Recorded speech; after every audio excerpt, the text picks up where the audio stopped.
मेराज वाले अर्श की मेराज वाले हमासियों मेराज वाले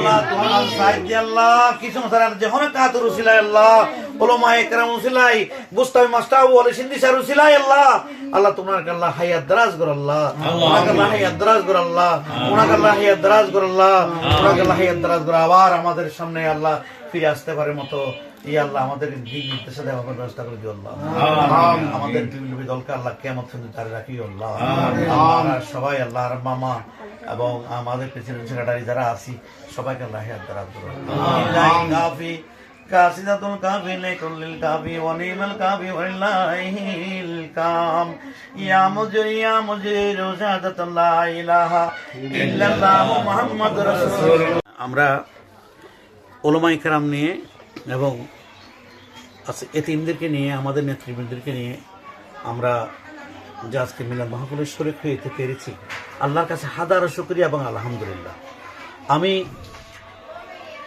উনি আমাদের বেগম জি আমাদের মা জননী উনি অনেক কষ্টের ত্যাগ করেছেন।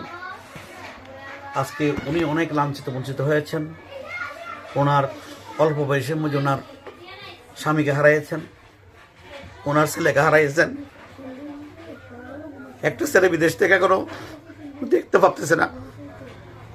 তো আমি দোয়া করব, সবাই কাছে দোয়া চাচ্ছি, প্রার্থনা করতেছি অতি সত্য যেন আমাদের বেগম জিয়াকে আমাদের পাশে এসে দেয়, এর জন্য আমি দোয়া করি।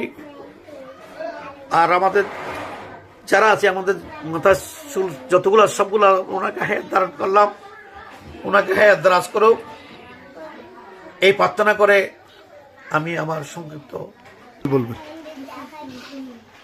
শেখ হাসিনা পালিয়ে গেছে, এটা হলো খোদাই গজব, এটা আমাদের আপনাদের কোনো কিছু না, এটা আল্লাহ তাআলার তরফ থেকে ওনাকে হয়েছে। কিন্তু ওনাকে যেটা লাঞ্ছিত বঞ্চিত করছে উনি কোনো অপরাধ করে নেই, উনি কোনো চাঁদাবাজি করে নেই, উনি কোনো টাকা আত্মসাৎ করে নেই। সাধারণ একটা মামলার মাধ্যমে ওনাকে দীর্ঘদিন কারাগার গড়বন্দি করে রেখেছেন। তার জন্য আমি দোয়া করি যেন তারা যারা করেছে তাদের যে মানে আল্লাহ আরা হায়াত দারাজ করুক, তারা যেন তাদের বিচার আচারও যেন মানুষ দেখে যেতে পারে।